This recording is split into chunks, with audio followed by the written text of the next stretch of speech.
Hey, Jelly. Before I forget, anyone who's not joined the practice room should do that right now. It's free, and you have the link in the description.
Yeah, I will.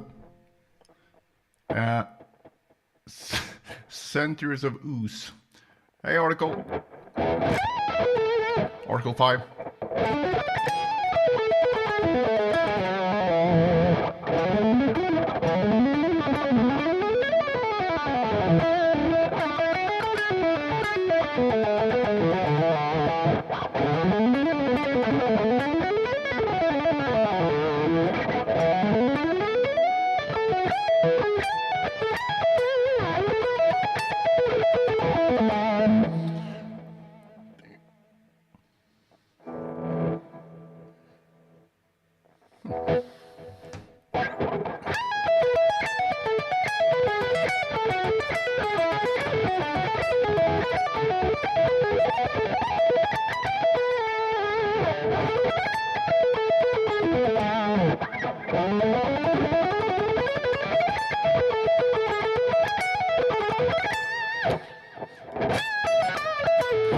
Good afternoon from Sweden.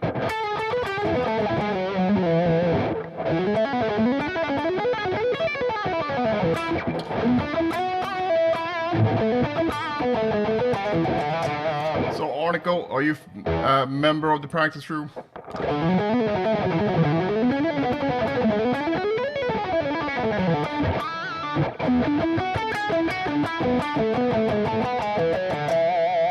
Who's the lead guitar player, Julian?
Yeah, that's a separate thing. So, but that's what it says on the screen, right? And it's free to join, and it's just well, not just it's we're over 500 players now in there, and it really is the nicest place for guitar players in terms of there's no assholes in there.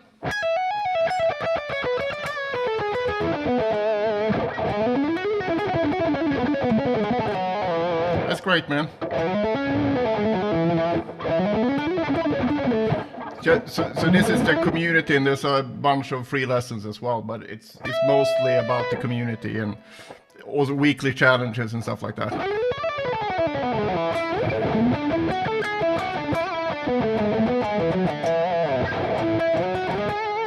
And I'm eventually going to be able to do live streams directly on that platform as well, so that will be nice.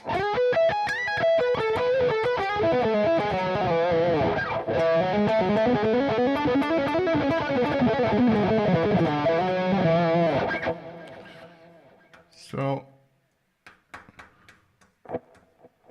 let's see.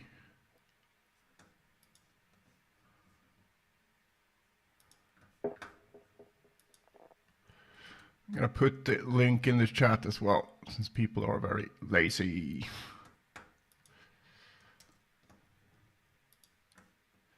Dun, dun.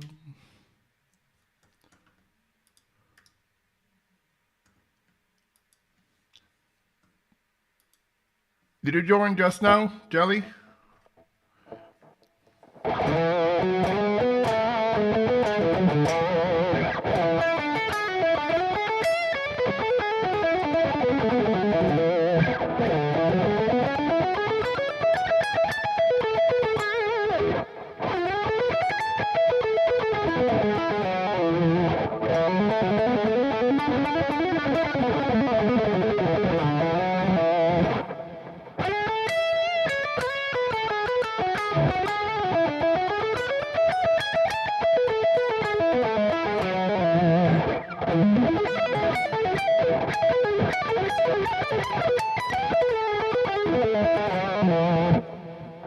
So what I'm working on now, and I did this yesterday as well, is just working on connecting two triads.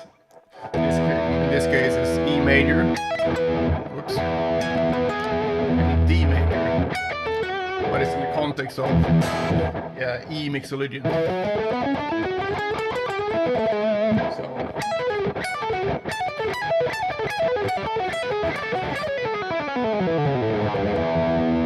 And not necessarily coming up with licks, it's just finding stuff that sounds good, just by finding new ways to go between them.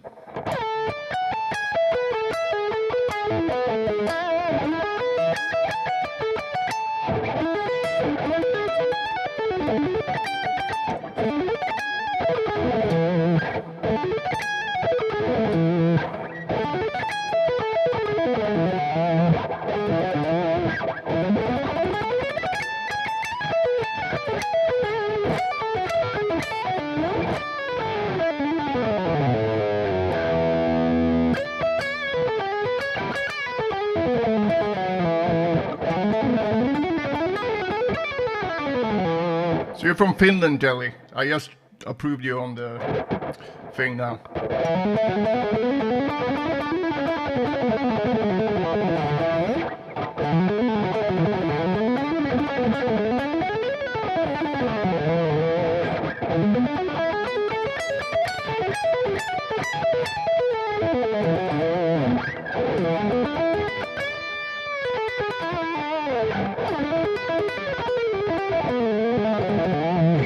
Cool. So just use the welcome thread thing and just write something about yourself.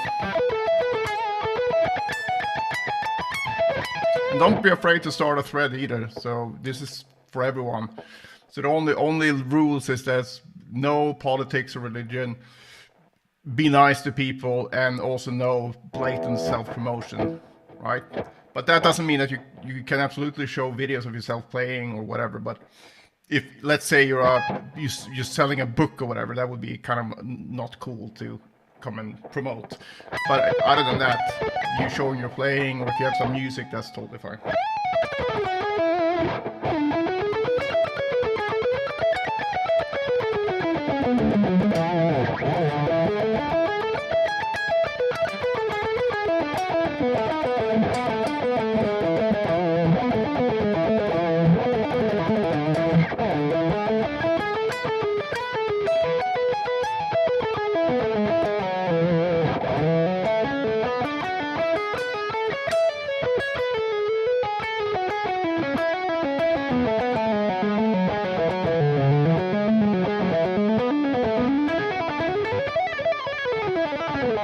that's totally fine as well. I mean, since we have over 500 people, and if all of them were active, there would be a shit show as well.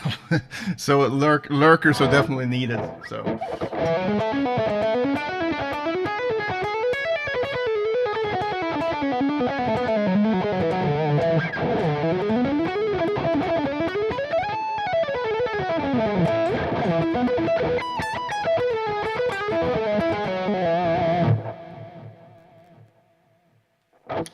Excuse me. What's this? Okay.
Stuck at the profile pic. I don't do Facebook.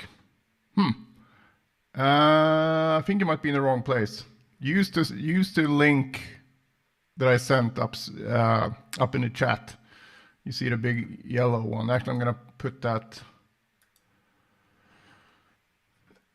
It's at the top of the chat. So this has nothing to do with Facebook or anything.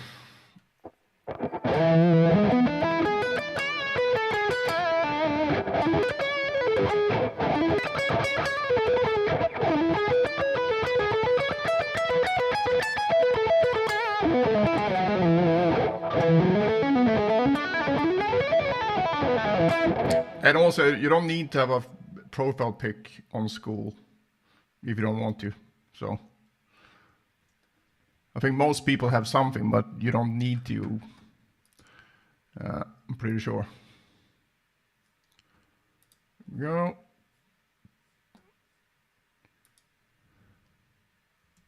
Is that you, Chuck? Article 5? Is that someone else?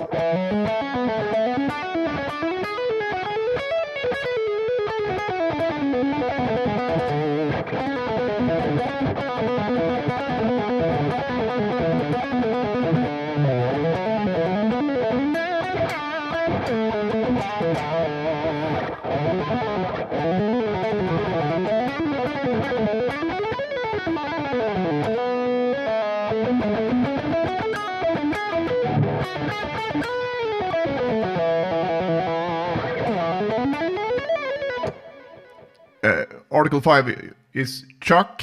Is that you or is that someone else? Because someone named Chuck from the United States just joined.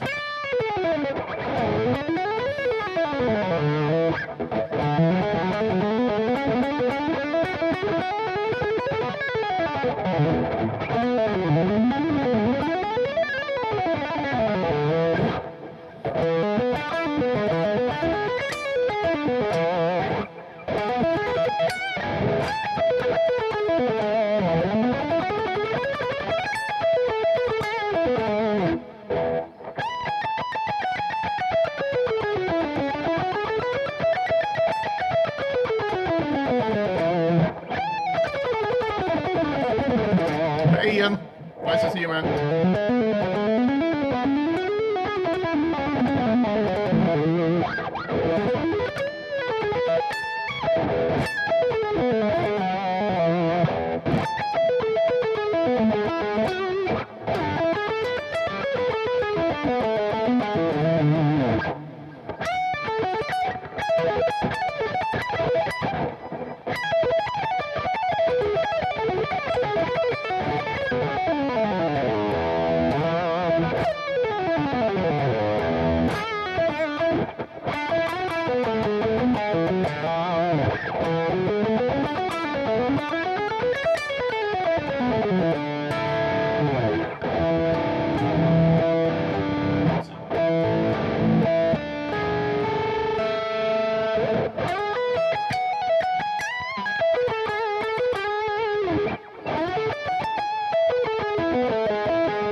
Hey, Pantera.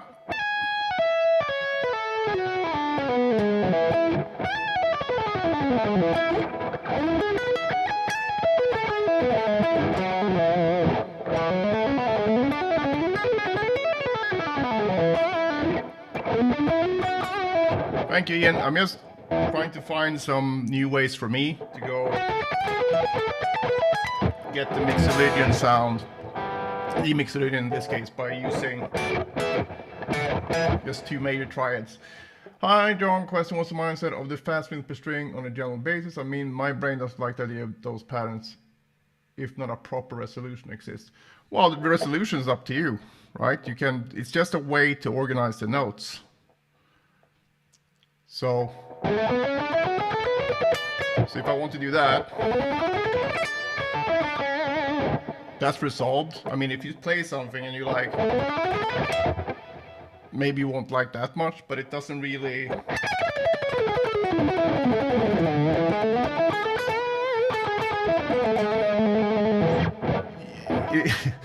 No fast licks will exist in a vacuum. They will always sound like crap if you just, you're improvising something and then all of a sudden something unrelated,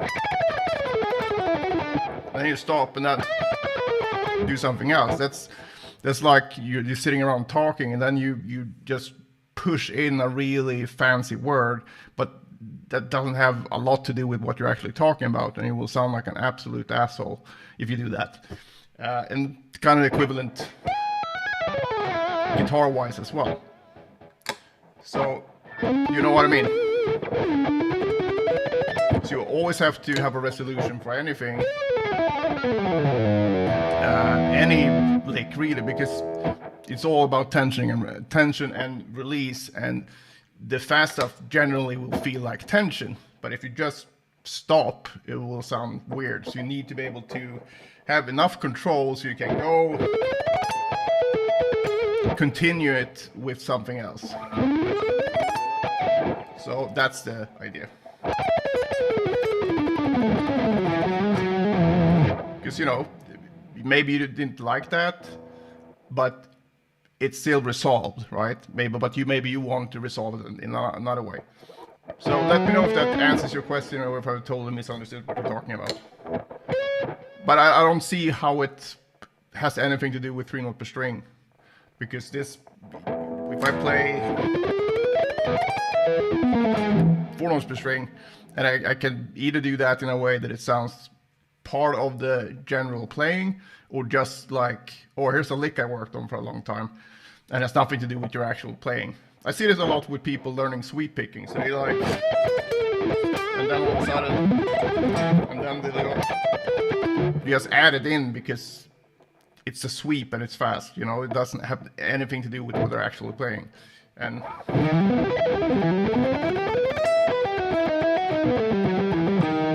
so I think it's important for any technique that you are able to get into it and out of it in a musical way. And musical way is going to be super subjective anyway. So everything I played here, some people might absolutely hate it and think that it sucks major donkey balls, and that's fine. And some people might like it. So, but yeah.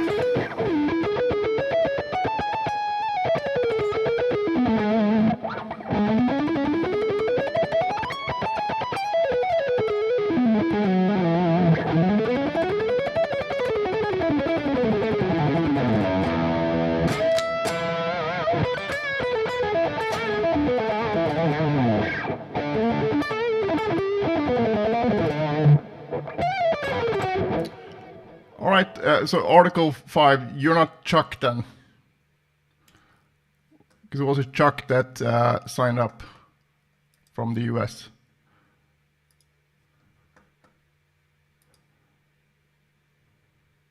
Let's see.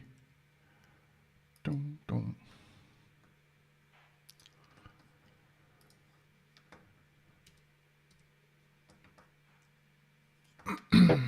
Yeah, email me otherwise.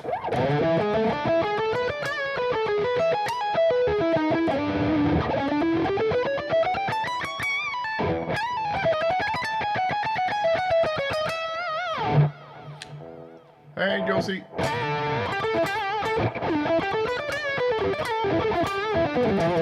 So, Cowcat, did you understand what I said?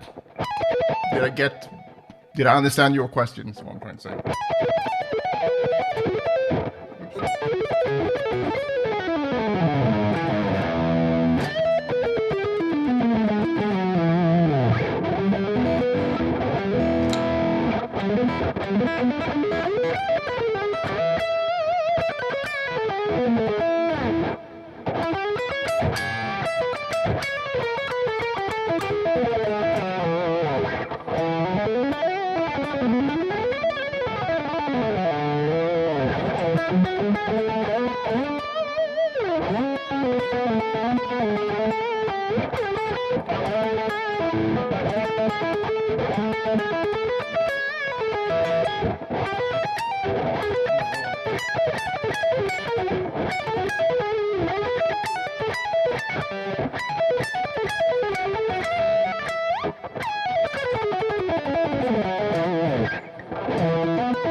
Yep, maybe I sound a little naive, but I seem to find that my style moved away from those patterns, not meaning that. Well, I mean, there's a lot of players, well, not a lot, but it's some players that don't use those patterns at all, and it's not about the 3 note per string per se. 3 note per string is just a way to make things more streamlined for you. So, and you know, Eric Johnson would be playing mostly 2 note per string, you know. But I don't understand what you mean by when you said my brain doesn't like the idea of those patterns if not a proper resolution exists. That has nothing to do with number of notes per string you're playing. So you can play 1 note per string licks, 2 note per string, any mix of notes per string, and still sound really good or sound really bad because you're basically not sticking the landing, so to speak. You see a lot of people do this, and it's like, what happened there? It's just a flat line. Everything died. Instead of having some sort of something happening after, right? Or even worse, landing with. That's horrible to me, the no vibrato thing. So, hey, Stefan.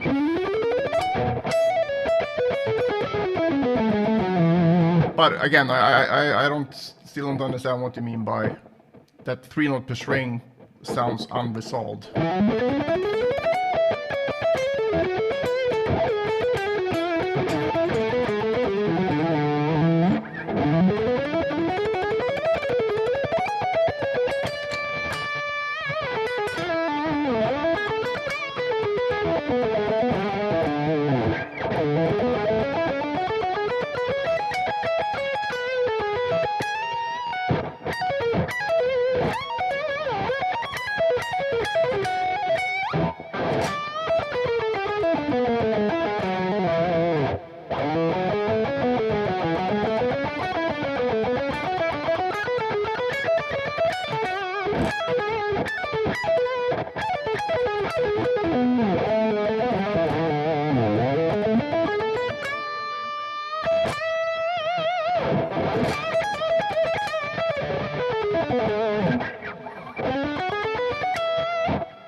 Yes, buy my pentatonic picking power book.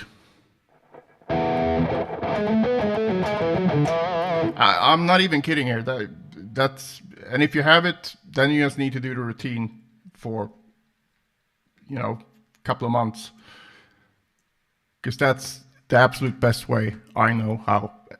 Since you're asking me, that's the best way I know how to develop your 2 note per string picking. That's why I wrote the book.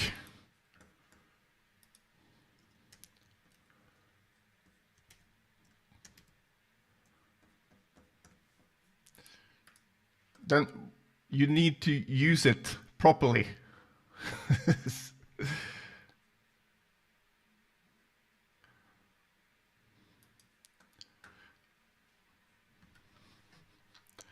But yes, but it's not really that long. I mean, it is a practice routine that takes around 60 to 75 minutes.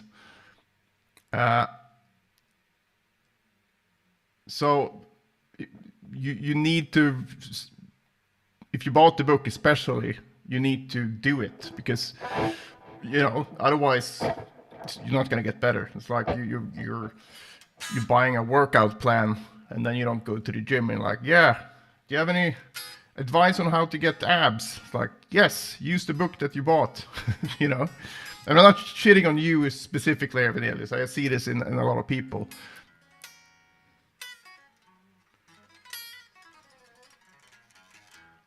Well, yeah, but just go all in on the tune up the string stuff, and then whatever time you have, maybe just play through the scales, in the 3-note per string scales.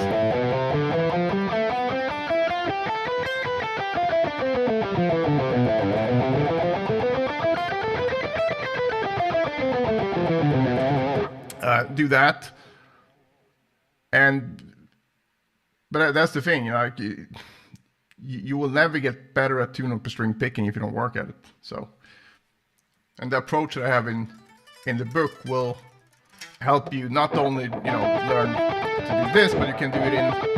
So with the tune-up per string stuff, what's tricky for a lot of people is that some people are really used to doing it. They're fine if they change strings on a downstroke, for example. But if they want to turn around in a pentatonic, you can't do that because they need to change to. If you're alternate picking, that is, you have to go so down, up, down, up, down, up, down, up, down, up, up, up, up, up. So that feels very different. And that's a big part of the practice methodology in the routine is getting rid of that by basically leaving no stone unturned. You're not just gonna sit there and do. Also,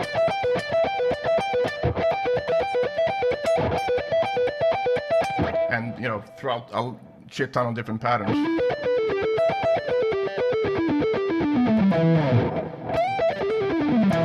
And everyone that's actually done it have reported back really big improvements. So with that said, you're not going to go from not being able to pick the pentatonic to like Eric Johnson level in a month, but you should have a big improvement. And then if you keep going, you can take it as far as you want to, as long as you keep practicing. But this will also help your overall picking. So it's not just about tune-up per string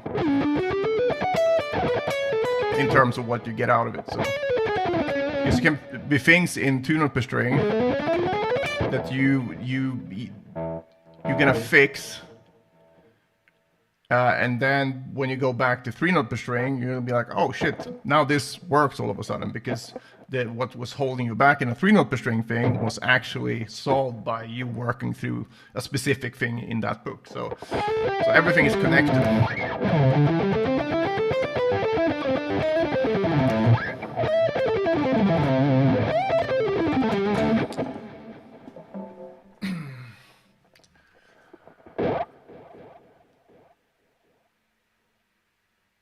Well, no, Cowcat, I don't see it that way, because the pentatonic is only a box if you let it be a box, right? So you should practice, you should be able to play all the boxes, but also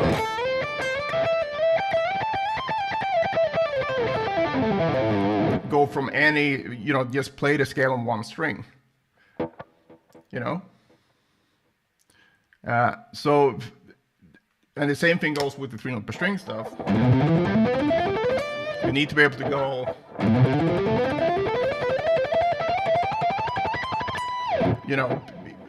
continue on any way you want, because you worked on it in the 3-note per string shapes, but also worked on this stuff, and also done the, do single string and whatever. And when you combine all that, you can move around however you want.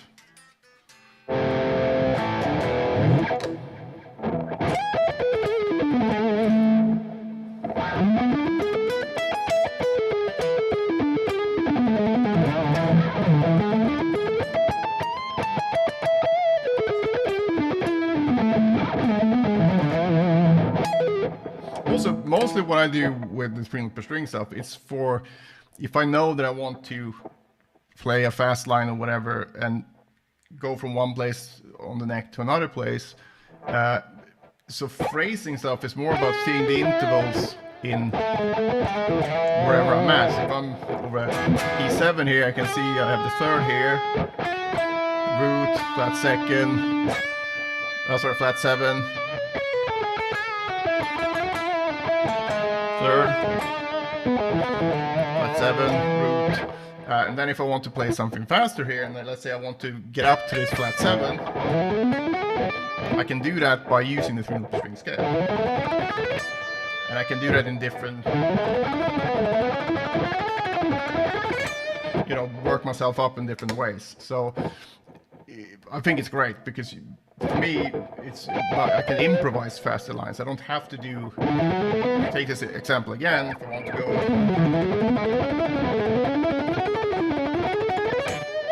that way, this way, and all these things kind of sound similar because it's about getting the tension from the faster stuff. So it's just varieties of the same thing. And you could also go have a sweep up if you want.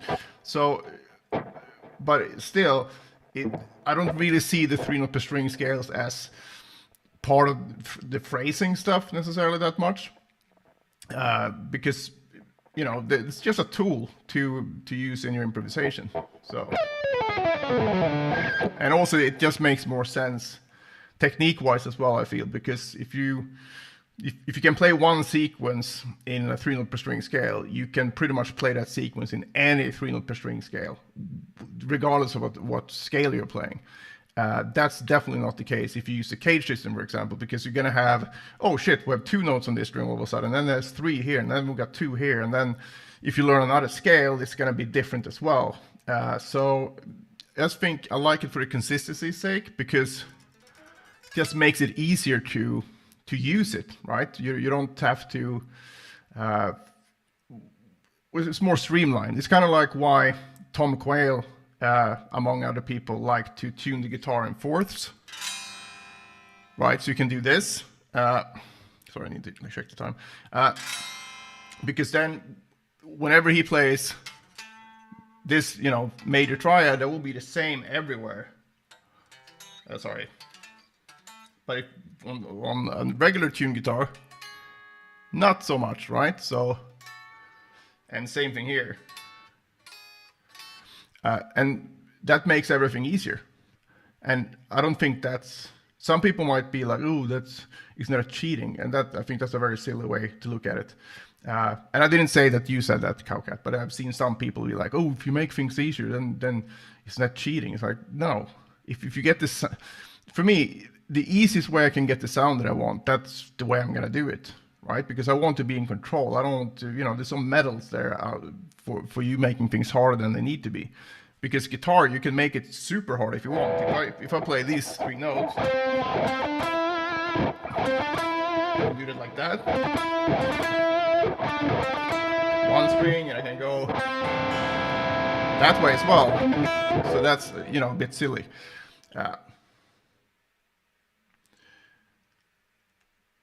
Well, that depends on what you could do that, but if you want to play, that's not, that's obviously, if I do that and then I go, that's still 3-note per string, and you could get away with that on an AC/DC song,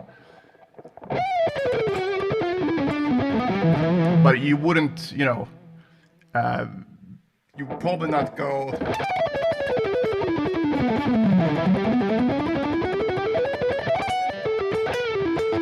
because that would be out of the style, like you said.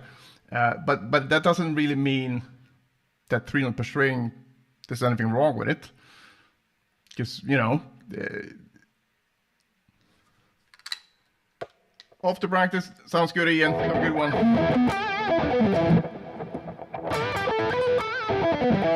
But it's like, Cowcat, if you play a Razor X song and you only play pentatonic stuff, that will sound equally weird, right? Because then it's like it's not correct for the style. But and I totally agree with that. But the only thing I didn't agree or didn't understand what you meant was when you said that you didn't feel you got resolution from using 3-note per string. that I still don't understand really what you mean. But style-wise, yeah, there's gonna be certain things that if you want to stick to that style, you need to stick to what they did on the song. Otherwise, it will sound really out of place. And I think especially AC/DC stuff, I mean, you won't get away with a lot of things there.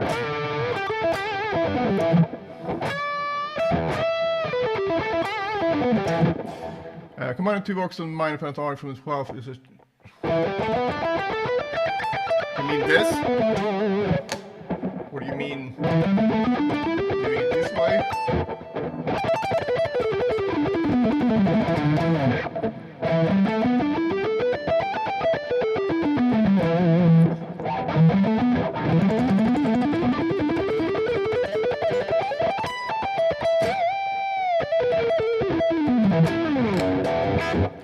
Do you mean the tune up a string, or do you mean the... Oh shit, I gotta go in like 2 minutes. I have a lesson. But, Pantera, can you explain? You mean this?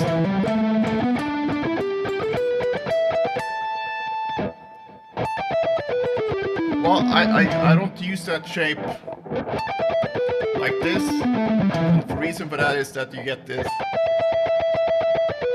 repeated notes. So in this case, I used I call it the key Marcello sequence, because it's groups of 5. So you go.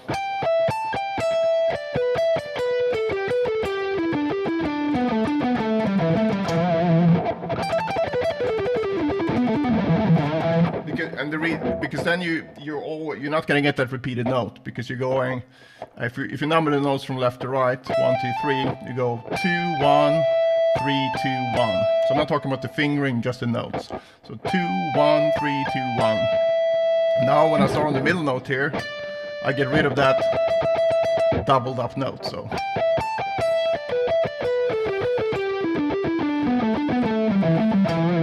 that helps a lot.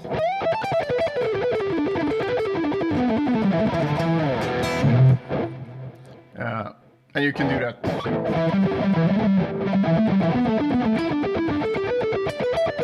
That way as well, or use the Ingve sequence. And that's just what I call this one. So 1, 2, 3 notes again, and then we go 3, 1, 2, 3, 2, 1. But this one only works going up, because again, if we go down, the doubled up note rears its ugly head again.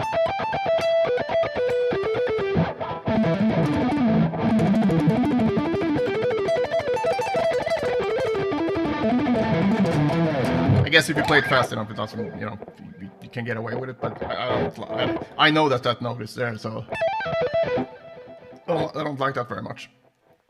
So there's things like that you need to deal with in that case.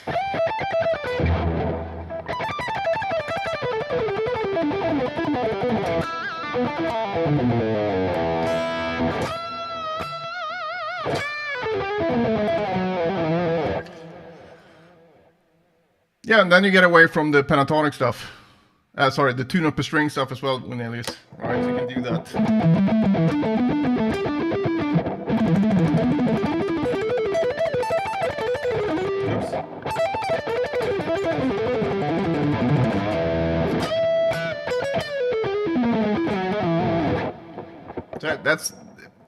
This stuff is very much stolen from Key Marcello in my mind. The other Swedish guitar player.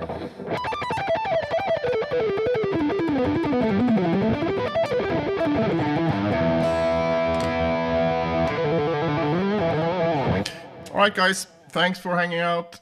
Join the practice room if you're not already there. I know you're there, Vinelius. But